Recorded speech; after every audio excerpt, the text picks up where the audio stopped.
So, what if Doctor Strange never had creme brulee before? And he only had hands. Yeah. See, I forgot to make the joke. Like, just write it out. I forgot what jokes were. They're never. Yeah, you were like, Doctor Strange, and you promised me creme brulee. Let me tie those together somehow. You're like, what if Doctor Strange never promised anyone creme brulee?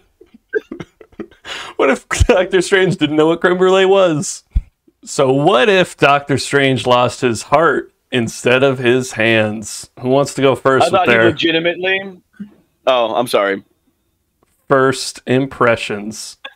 It was good. No, I thought it was a really good one, and I think there's certain aspects of the show that make me think that it connects to other portions of the show. So no, I'll have to ask you about those when we get into spoilers. Wow, I can't wait. Me neither. Way to keep it concise, Marty. Speaking of concise, Wes. Good. Go fuck yourself. That's such a dick move. You know who I am. Speaking of concise, what an asshole. No, really good. This was my favorite one so far. I thought he was going to legitimately. This might be a little bit of a spoiler, but I thought he was going to legitimately lose his heart, and I was like, "How's that going to work?" Oh, okay, that's not a... but then I understood it. I also thought it was really cool that he interacted with Bernard. That's the first time we've seen Bernard. Yeah, I agree. Actually, like, be a little bit more involved. That was pretty cool. But episode was definitely my favorite so far of the season. Ooh, Aaron. I agree with Wes. It was my favorite too. I think this has made me, because the Multiverse of Madness is, other than the new Spider-Man that's coming out, is the most, like, of any of the MCU sort of phase 5 or 10 or whatever movies that they're doing. That's the one that I'm looking forward to a lot, for sure. Because I've heard a lot of like positive things coming out of that it's going to be like scary, and definitely they're taking shit to a whole new level. Cool. In terms of, again, getting into like the mall, it's definitely made me feel good about that, because I think a lot of the decisions that they made, the choices that they did with this were interesting, and especially in the way that it kind of played out and ended ultimately. I appreciated. So yeah, definitely, I liked it a lot, for sure. I don't know if it dethrones the Guardians episode for me with T'Challa, but yeah, it's definitely up there. I liked how it wasn't, like 10, 15 minutes of the Doctor Strange movie, like a lot of these episodes have been, where it's mostly movies we've seen, but slightly different lines and stuff. And I agree on the ending. I did not feel like I was left hanging like some of the other episodes where I was like, but I want to know more about this what if. Yeah, I was like, damn, okay. Like, and that's something that you don't normally see in any of these, where it's like, you see it in Infinity War, where they leave it off and it's just kind of like, things are fucked up, but you know that there's going to be resolution. This one's just kind of like, well, that's it, boys. Have a good night. I was like, oh fuck. I was like, okay, that's pretty cool. That is it. You don't like that? You don't like NBA basketball? So Doctor Strange keeps on promising Christine this creme brulee dessert. He and his girlfriend are in the car, different than Doctor Strange 1, and when they crash, she dies. And he keeps his hand. She gets deed. So because of the grief, he still heads to the Doctor Strange School for Magic and stuff. Good grief. Yeah, he goes bald and starts wearing a yellow shirt. Yeah, the Ancient One keeps having him try to kick a football. Keeps taking it away right at the end. It's like, you can't change this moment. The Nexus event or whatever. And in one universe, he has a nickel for advice, and in the other one, he doesn't. Yeah, exactly. So Schultz. In his grief, Doctor Strange wants to travel back in time to save Christine, but no matter what he tries, Christine dies, and sometimes, to me, in comical ways. A little bit of it. Pizza, doesn't she get a heart attack from eating? Yeah, she just dies of a heart attack. She just has she's like at a dance and has a heart attack. They're eating pizza and that dude comes in with a gun. And I was like, what the fuck? I like when he's like, I'll drive a different way, and they get like T-boned. Immediately. That did suck. I'm just like, oh shit, that sucks. You missed the bridge, and he's like, we're gonna take a different route. He just is like, we're gonna take a different way, and he gets hit by a bus. I lost my train of thought. I'm sorry. That was very professional, though. Well done. And then she's deed. Yeah. And then what's her face shows up and is like, bro, you gotta stop. This is an event that you can't change. It's a permanent event because if you didn't do this, you would have never defeated Dormammu. Yeah, the Ancient One lets him witness Christine's death I'm in 15 times. I'm in the middle of this. Yeah, Brian, don't jump in, Brian. We always let Wes finish. Like, how many times is she going to let him watch her die and then be like, hey, guess what? You can't change this. Yeah, he's going to work his ass off. Yeah, like he literally goes through so many scenarios and she's like, oh, she's dead again. Don't you know? Interesting. I figured you'd figure it out after the 20th time. Yeah. It's like, you're more stubborn than I remember. Was like, yeah, I'm pretty sure she was trying not to interfere. Strange. And then she just portals out of there and doesn't say anything else. I like when the guy calls him Armani. That's my favorite part. Yeah. Yeah. So I like that that's my favorite part. He gets called that at the Library of Cagliostro. Where he randomly finds. Yeah, no questions there. He just finds it immediately. Where he tries to get the info, pasta. Tries to learn how box pasta. Harold and I were watching it. He's like, "What's box pasta?" My favorite pasta is Cagliostro box pasta. Oh, okay. It comes like in it's my favorite pasta. Cagliostro pasta. The end. Go ahead. So he wants to reverse this absolute point or overpower it, and he learns he has to absorb the power of other beings. He starts summoning. Well, you know what? My issue with that in general is that has he never watched Star Wars or our podcast? Doesn't he know that only Sith deal in absolutes? I can understand your problem with it.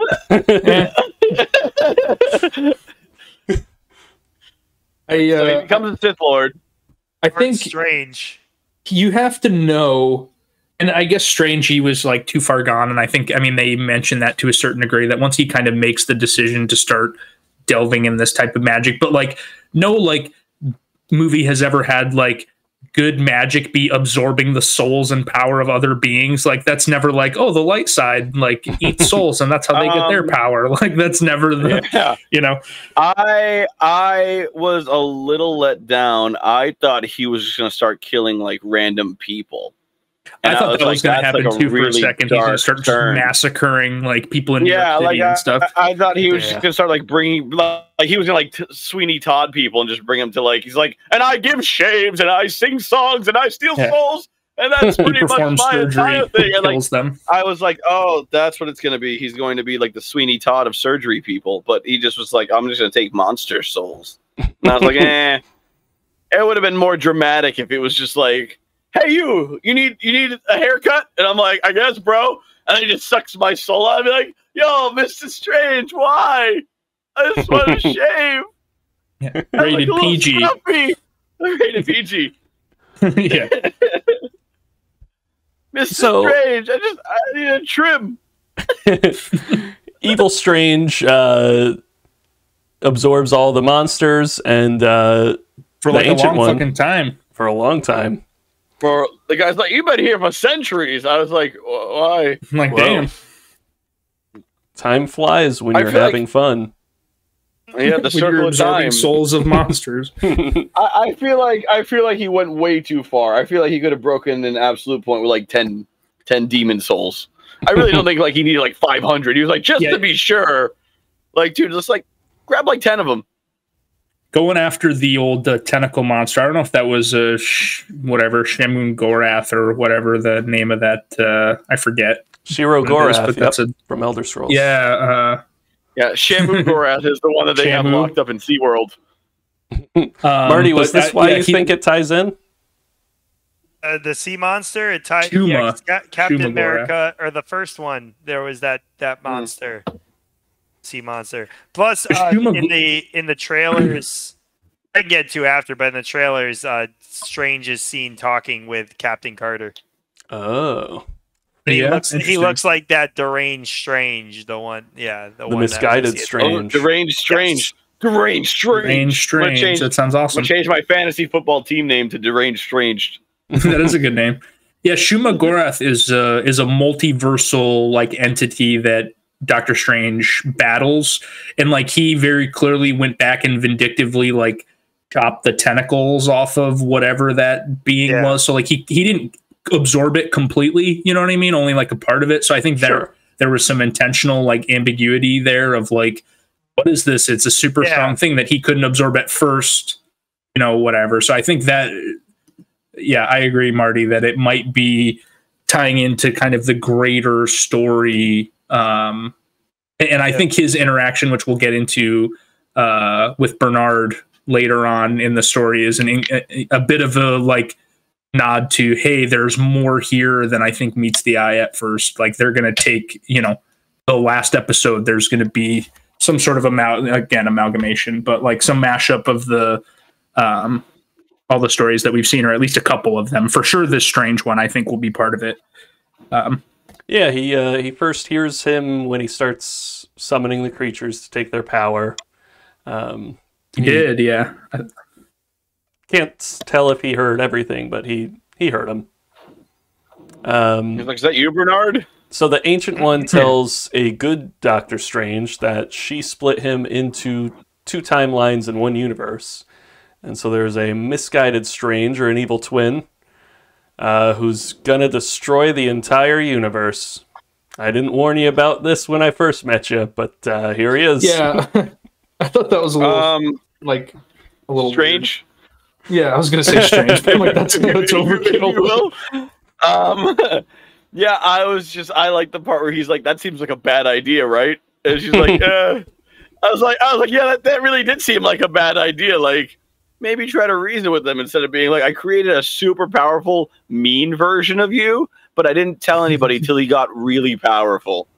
Like, now he's going to probably fuck you up, bro. I've been like, dude, just tell me as soon as you do it, and then I'll be like, oh, let me find him and kick his ass. She's like, no, I want him to train for like centuries and absorb a bunch of souls of different creatures. So when you fight him, you're just like some dude who drinks scotch, and he's a dude that's been just stealing souls for years. So Evil Strange tries to convince the good Strange to preoccupied on it, to join him, and I wonder what the plan. Well, I guess they'll be the same person. Some weird sort of threesome with himself and Christine. Isn't that everybody's dream? Yeah, probably. To tag team your significant other with yourself. Is that, you guys? Is that it is. I'm not bothered just thinking about it. That's not strange at all.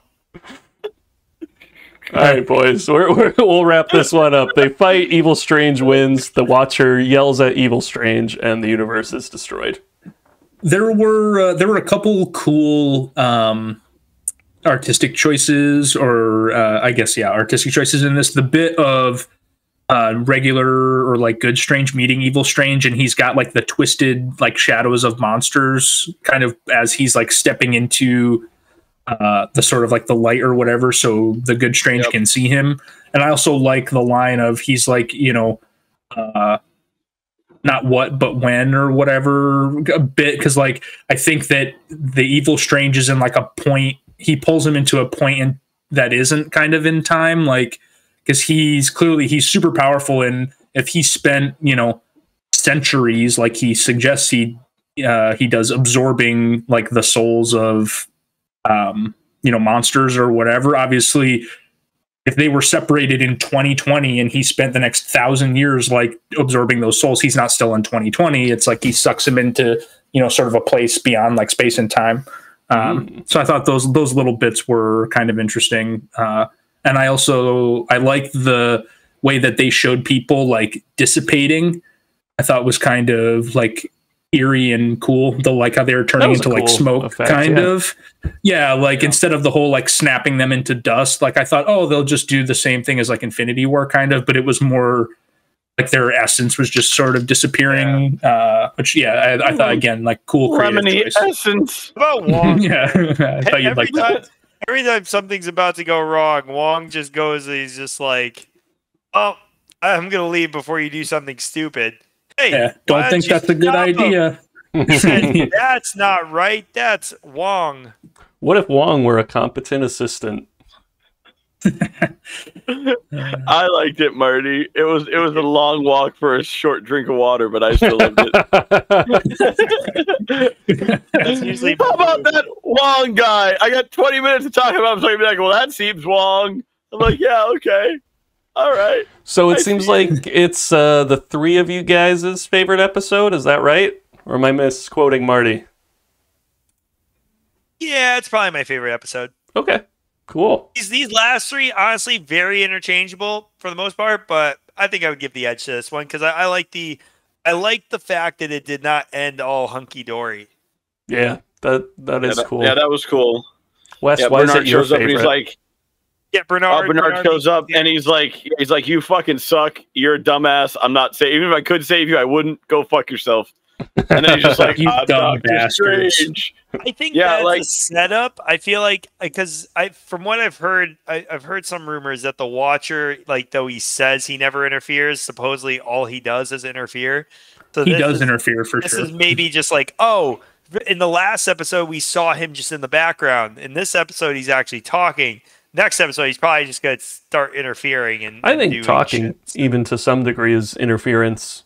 You know? Yeah, he did. He did at least not. He's like, I'm not doing this. I'm not helping you. Like, but it is like like your point though. Exactly. Like he's in it enough that he is going to interfere. There's no doubt in my mind. Oh yeah. Like Bernard. I think and I think the Watcher by like you kind of said, not by default exactly, but he's for sure a guy like he watches, but he does intervene when shit really hits the fan. Yeah, King Cuck. Yeah, he likes to watch, but not that much. The ultimate cuck. Eventually, he joins in.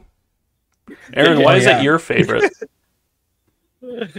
I appreciated the conciseness of the story. Like we were kind of talking about that. Like it ended, and I wasn't like, oh man, I would have loved to see T'Challa and fucking Yondu dicking around for another episode, or see Thanos. Like when that crew, like that was definitely kind of an Ocean's 11 vibe where I'm like, damn, I would be interested in seeing like a series. Yeah, exactly. Like more Brad Pitt eating things. I like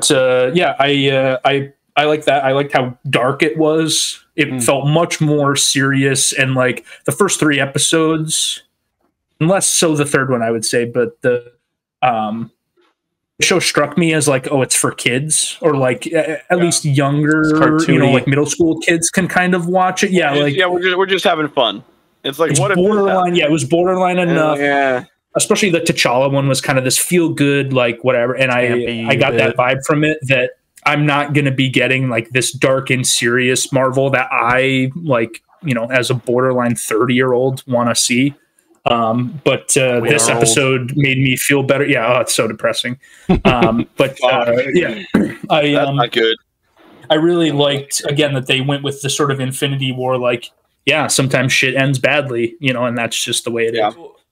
I agree with all the points you said. I just, for some reason, it didn't hit me as hard as it did for you guys.